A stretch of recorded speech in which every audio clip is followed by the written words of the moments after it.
The following podcast has been transcribed from recordings found on an iPhone left in a car, along with some other personal effects, just outside of Macomb, Illinois. Every effort has been made to present these findings as faithfully to the original recordings as possible, which were not of a quality befitting public release. Our thanks to the Prismatic Earth Collective for providing us with access to this unusual discovery.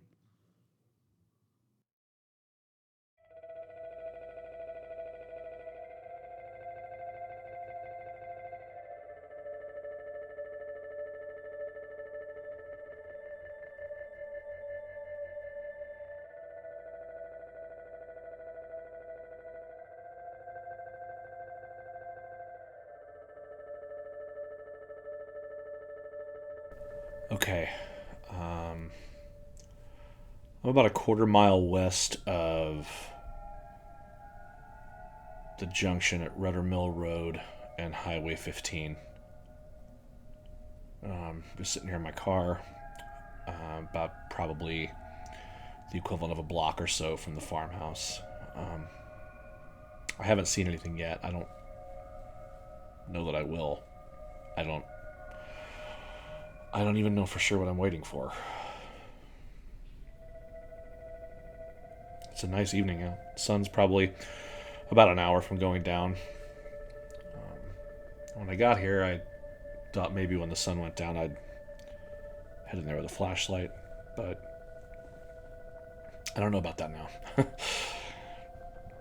Well, if anybody finds this, it's not going to make any sense unless I start at the beginning.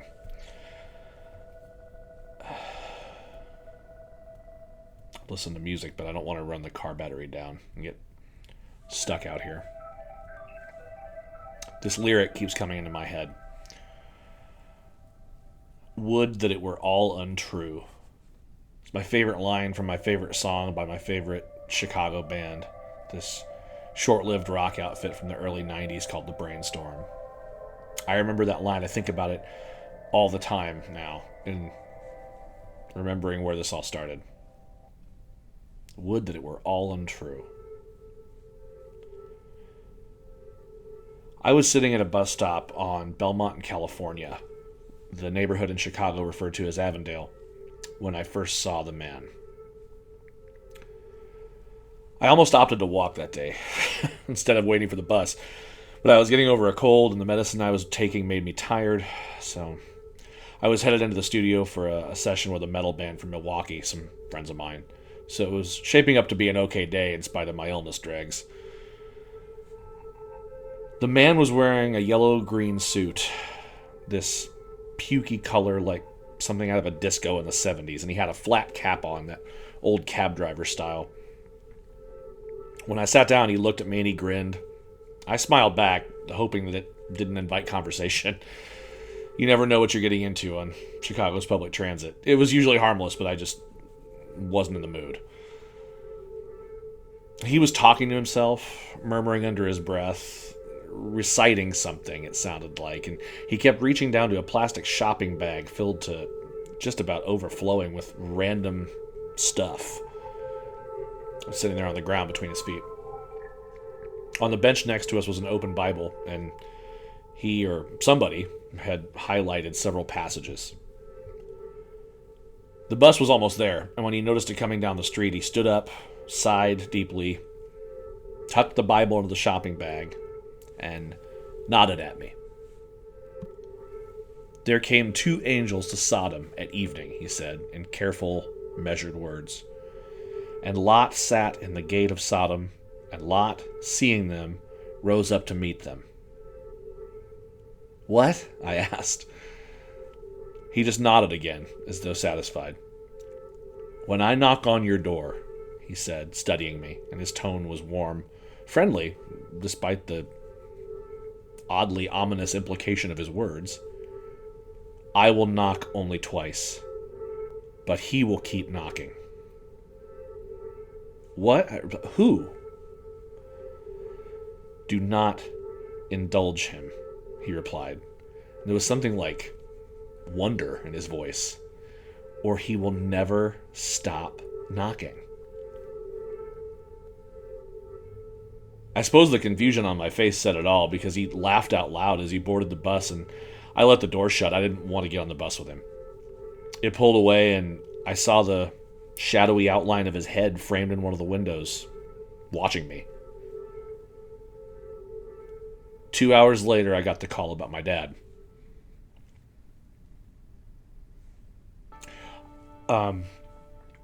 My name is Paul Harmon. I'm 43. I'm recently divorced. My ex and my 8-year-old son live outside of Phoenix now. That's a long story.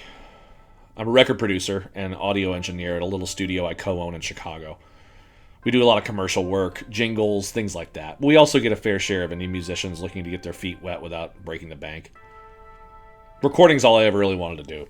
When I was a kid, I used to record myself reading stories. I'd record my grandparents reading the newspaper, stuff off of TV, things like that. The idea of sound being preserved just fascinated me. I remember when I was about 10 years old, I read some article about people in England who thought this old pub out in the country was haunted. And there was something about silica in the walls and the moisture, and how these scientists thought it could trap sound, and how these old-timers thought they were hearing the voices of the dead trapped in the room because of what it was made of. I have no idea if it was true or not, but that was that. I was hooked on the idea of recording, and I guess it makes sense that this is the document I'm going to leave, not knowing what's going to happen.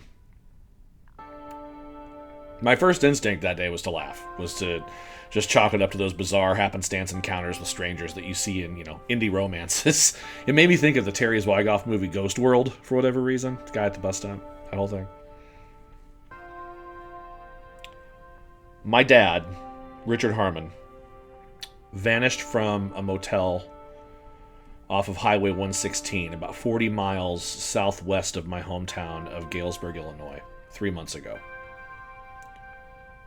From what the police gathered at the scene, he'd been sitting at the little desk they always had in motel rooms, papers and notes spread out. He'd been writing in a notebook.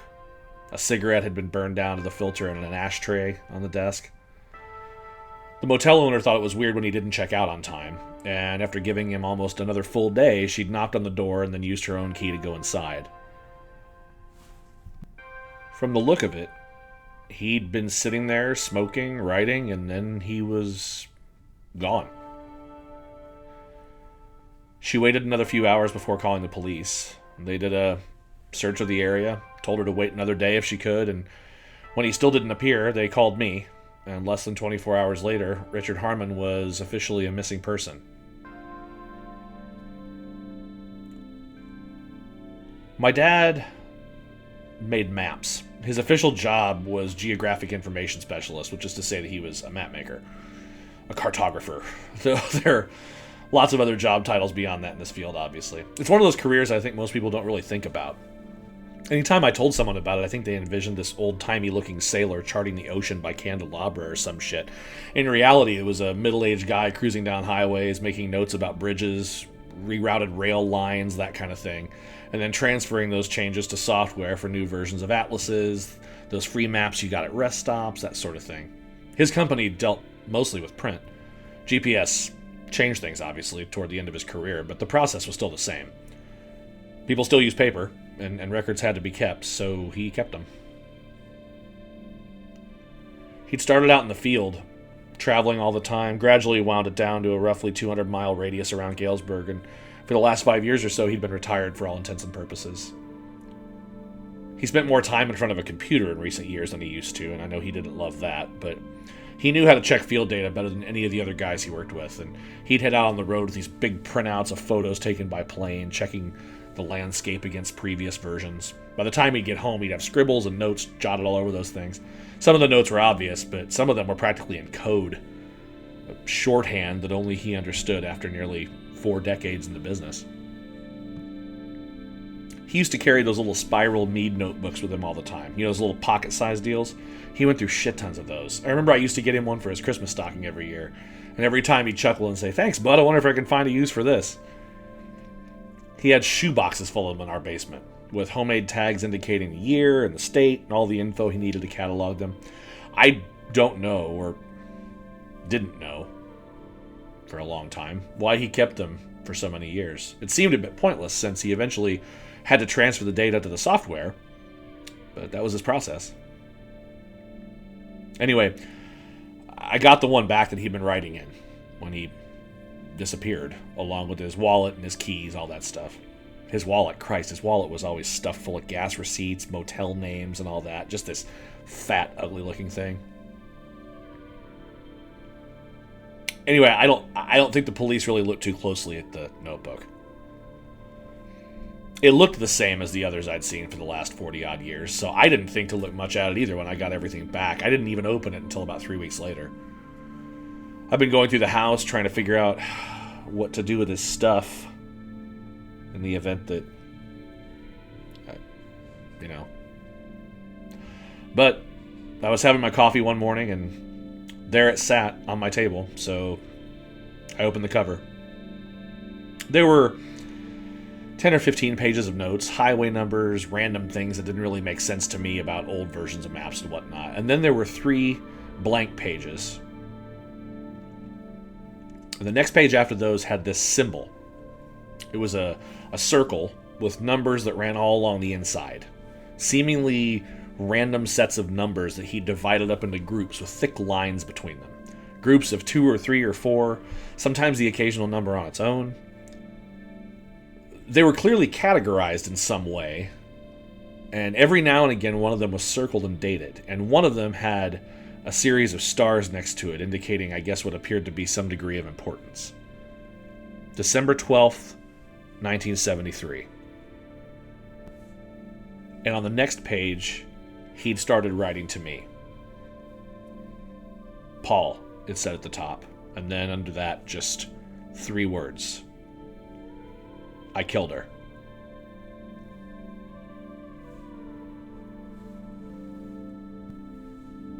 I killed her.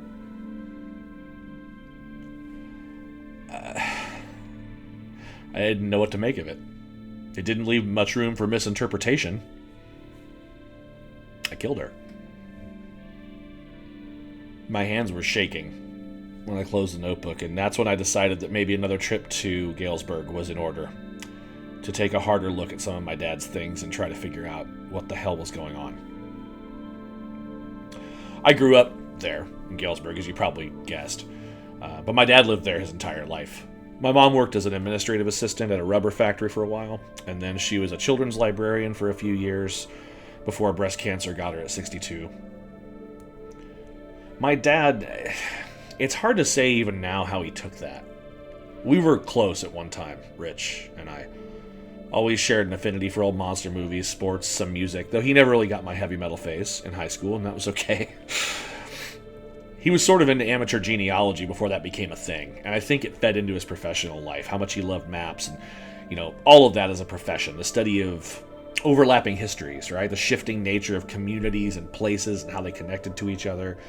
I think that gave him some sort of perspective on losing my mom, though we oddly just didn't talk about it much.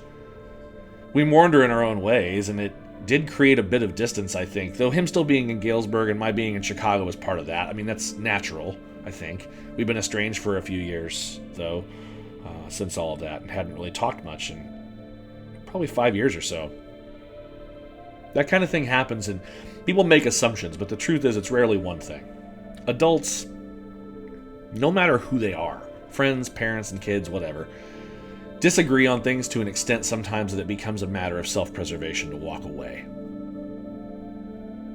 It's something no one tells you when you're a kid. Write it down, I guess. Anyway, when the state police called and filled me in on what was going on, how the motel owner had reported that he hadn't checked out, that his car was still there, all that. And they asked me if I had any insights, if my dad was senile or suicidal, all the typical questions, I guess. I had no answer. Truthfully, I had no idea if he was any of those things. The officer I talked to didn't seem that stressed about the situation either, and it honestly didn't strike me as anything more than a probable misunderstanding. Maybe my dad was with someone, had left his car at the motel, he just hadn't come back yet, I don't know. But when he didn't come back for his car after 2 days, 2 additional days that I spent calling him, trying to get in touch with his few friends. I even called a guy I barely knew at the Galesburg paper just to see if they'd heard anything weird. worry kicked in. Real, primal worry. As small cities go, Galesburg's probably typical.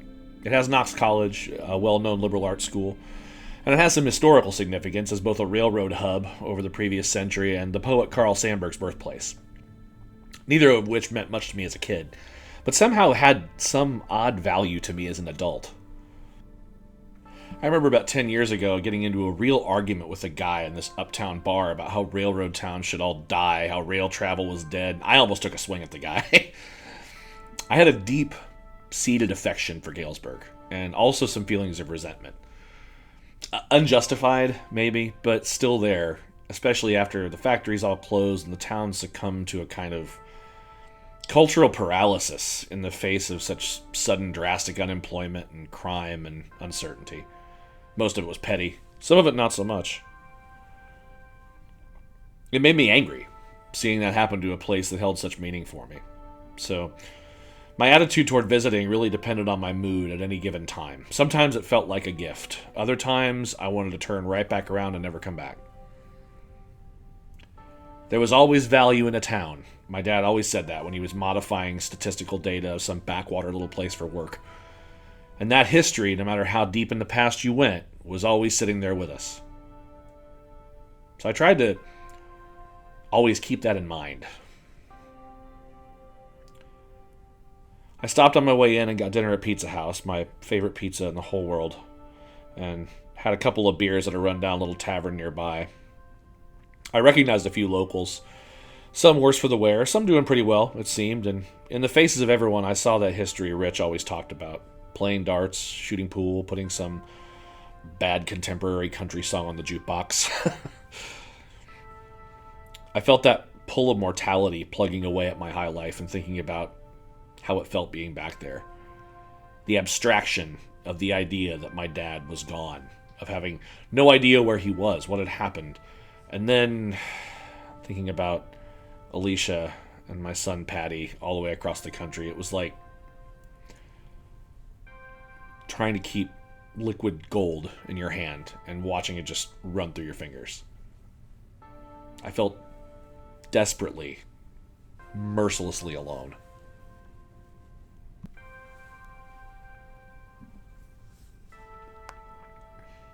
Once at my dad's house, I started going through his shoeboxes full of notebooks, which were dated by year, sometimes a couple of years if he'd been working on long-term projects or changes. I started working through a box that claimed to hold 2017 up to just a few weeks before he disappeared, which is a long period of time for one box of notebooks. But like I said, he'd retired a few years ago, and he'd been doing mostly consulting work since then, the occasional field run, so it made sense. I popped a beer and sat down at his drafting station and began flipping through them, searching them for anything that looked like it wasn't work-related. Aside from the odd note about a restaurant or something, it was largely notes in that shorthand way of marking progress. There were virtually no names aside from those given to roads and streets, and there were really no personal touches, aside from the odd sketch when he was bored or having a cup of coffee or a drink somewhere. He started sketching these old drawings around the time the bulk of his job started to entail more use of software. He said it kept his creative juices going. He didn't want to just become a lizard mindlessly plugging in coordinates and drawing lines in AutoCAD. So here and there were little illustrations in ballpoint ink, a coffee cup, maybe a dog or someone he saw walking down the street. Faces of all kinds here and there. He wasn't bad. In one, there was a bat with googly eyes under which he jotted, "Lots of these little mothers out here tonight. Comfort Inn, Moline, Illinois." Amusing himself, I guess. Dozens of those little drawings. The last notebook in the box was different.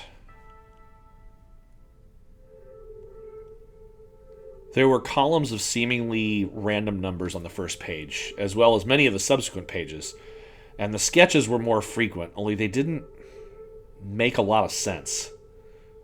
In one, there was a dark hole in the middle of what looked like a piece of road, the way you'd see like in an aerial photo, and next to it he'd written some latitudinal and longitudinal coordinates.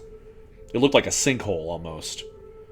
In another, he had a whole series of sketches of a woman's face, but there was nothing else with it to indicate who it was, just the same face over and over again, with fairly nondescript features, I guess.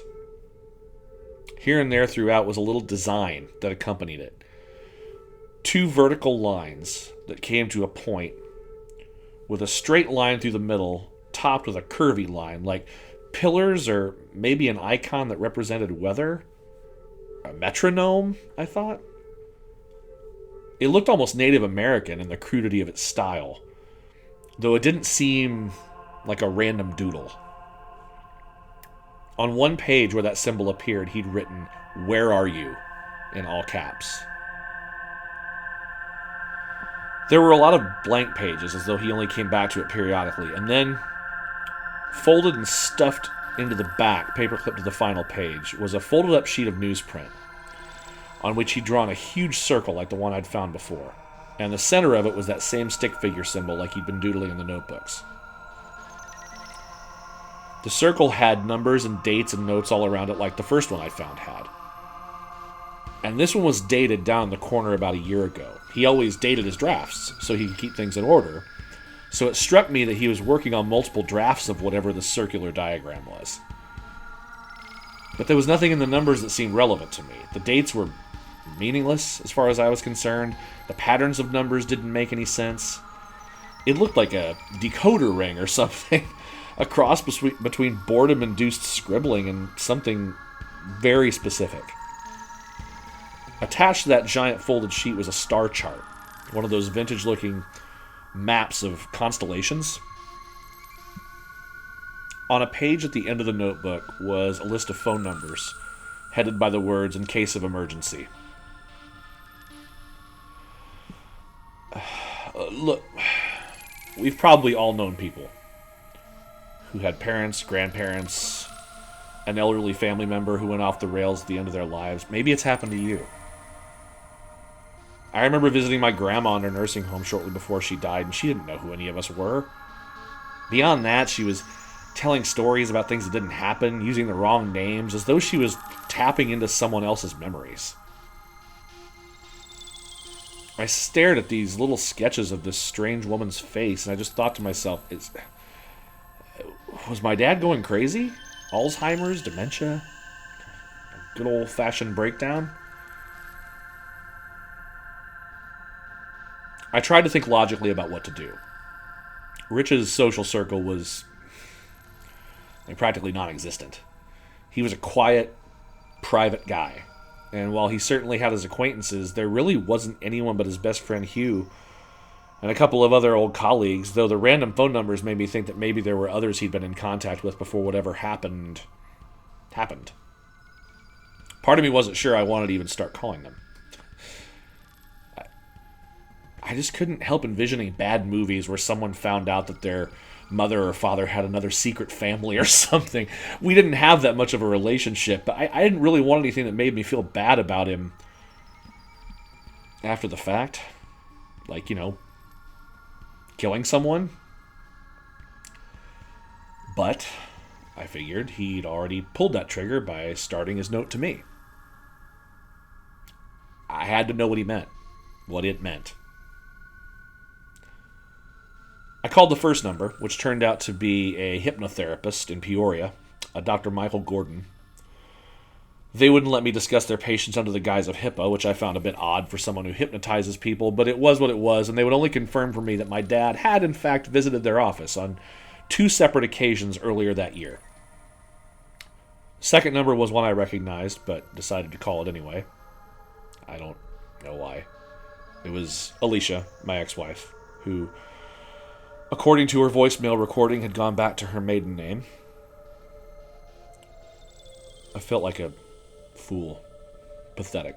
I wasn't even really sure why. I mean, we do that, don't we? After a relationship ends, there's this awkwardness that seeps into the bones of the thing. Like you hadn't seen each other naked and seen each other cry and God knew what the fuck all.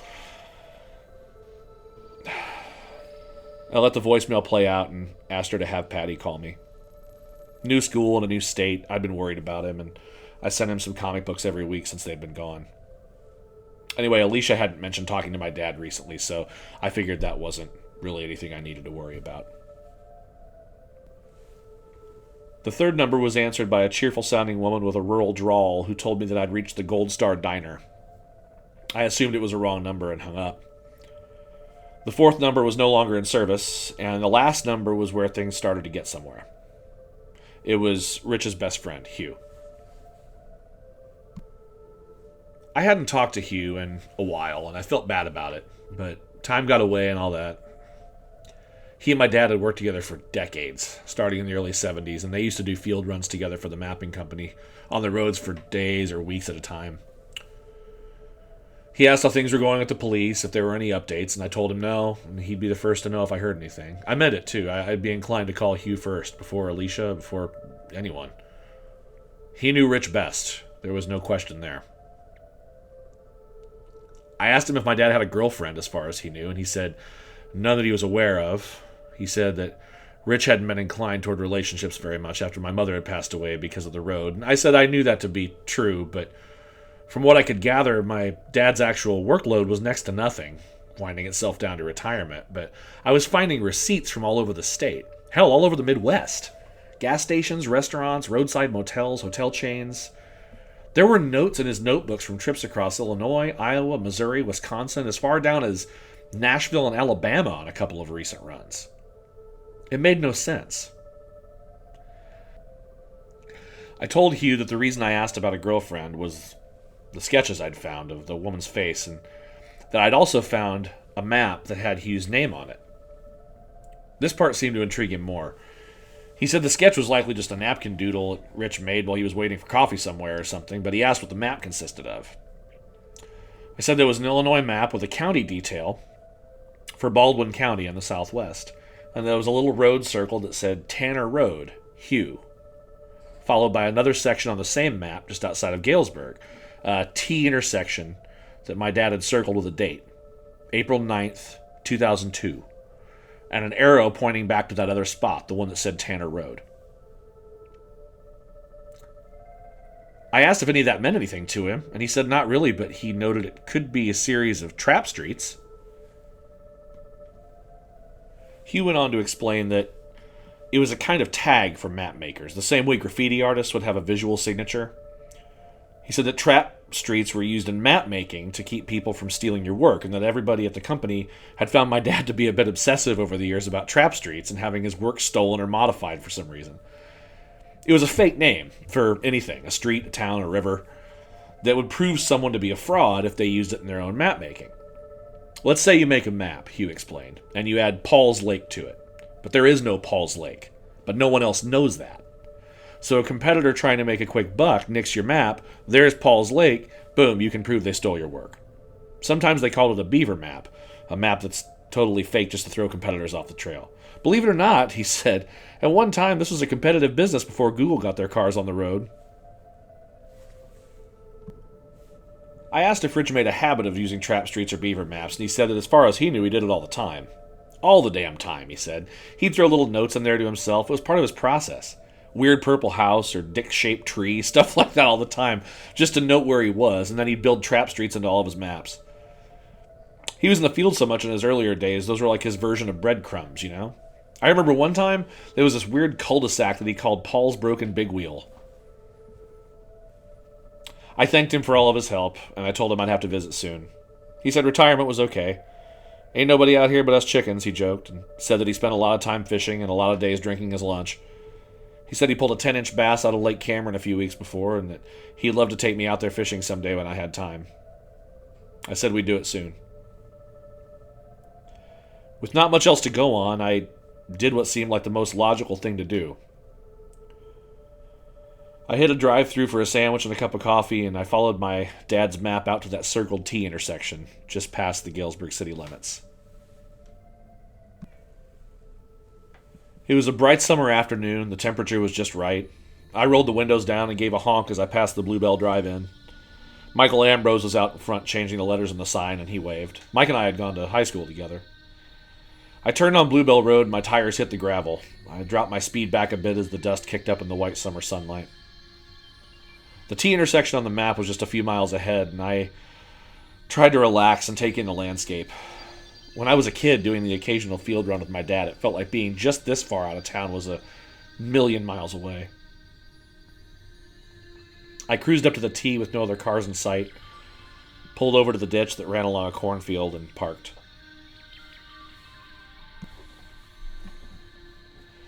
There was almost nothing of particular note about the area, except a house that had fallen victim to a fire about 10 years prior that still stood like a house of cards ready to collapse at any second. Blackened window and door frames that stood open to nothing but empty, charred rooms. I suppose it had been a beautiful farmhouse at one time. I vaguely remembered when it happened. Rich said you could see the fire for a mile in every direction.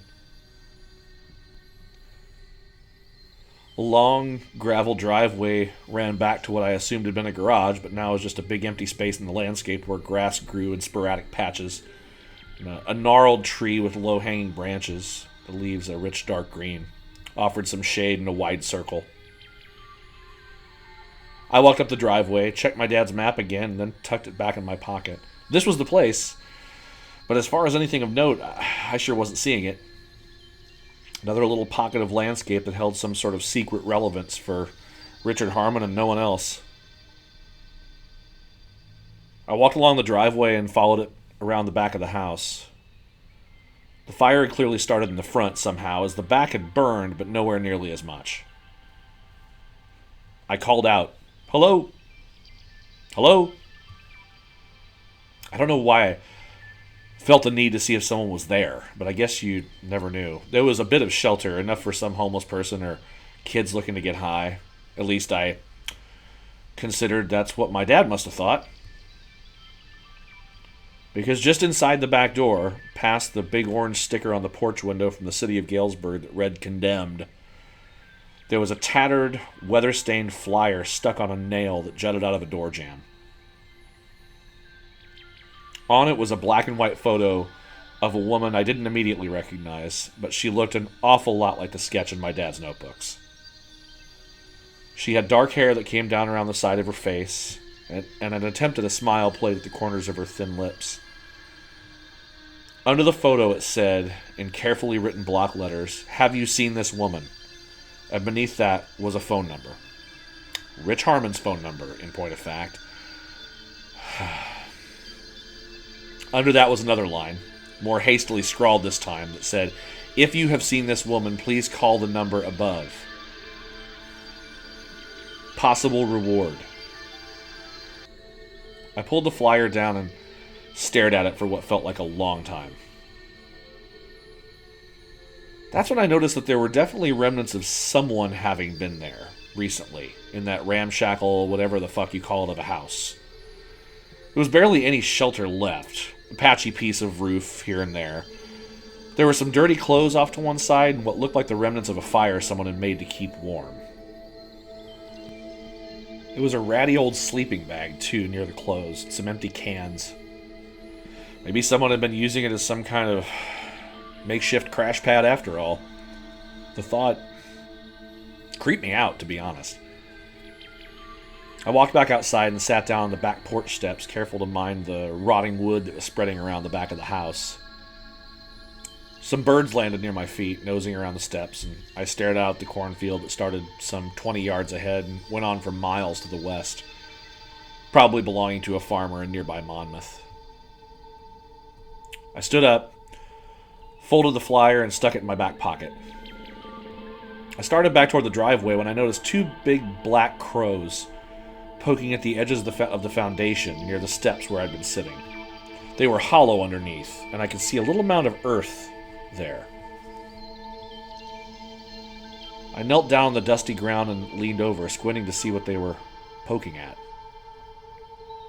There was a crude circle dug in the ground, probably with a heavy stick or a pocket knife, and in the middle was something that had been hastily buried. Without thinking, I reached for it and caught the edge of a piece of burlap, giving it a tug and yanking a small bag from where it had been covered over. The strings were drawn closed, and when I tugged them open, there was a weird smell from inside the bag.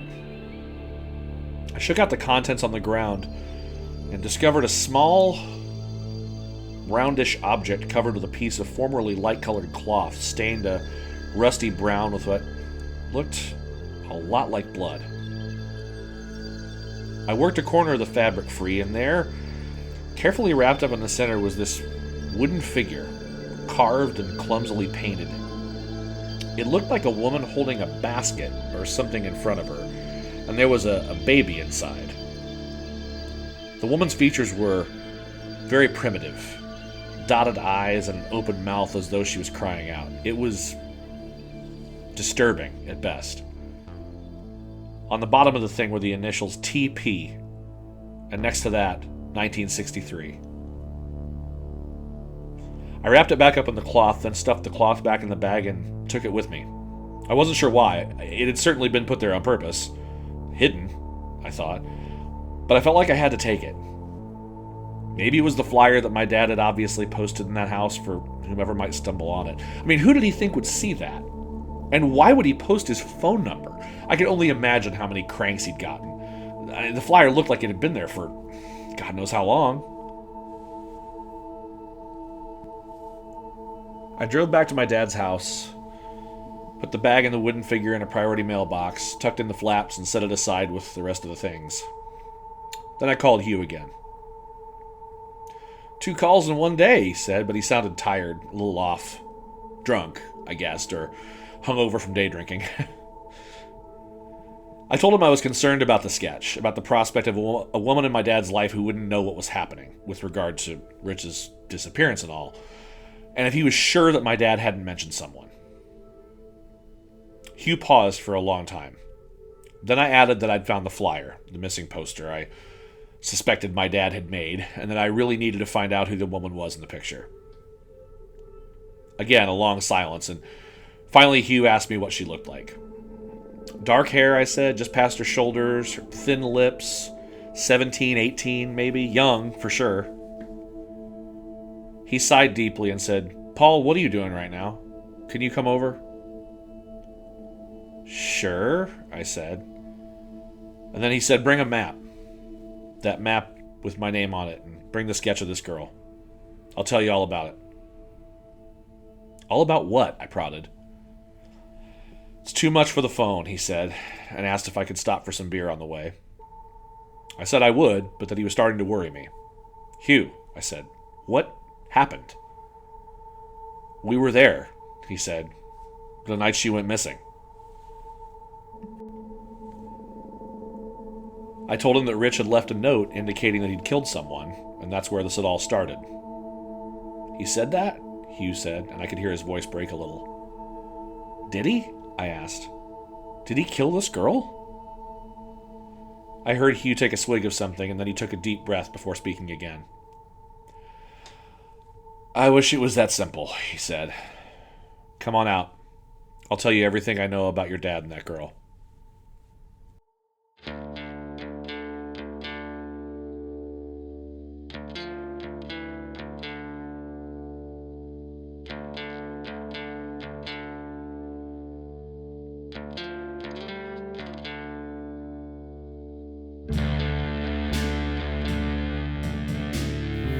You have been listening to Cicatrix, Episode 1, The Confession. Cicatrix is a production of Sensory Eclipse Media with funding from the estate of Vincent Galt and has been transcribed and produced by Christopher Bevard. For more information on this and other podcasts from Sensory Eclipse, as well as more information regarding the ongoing mystery of Richard Harmon's disappearance, please visit www.sensoryeclipse.com. Original music and score by the Crone Hex. Check them out at thecronehex.bandcamp.com. Thank you for listening.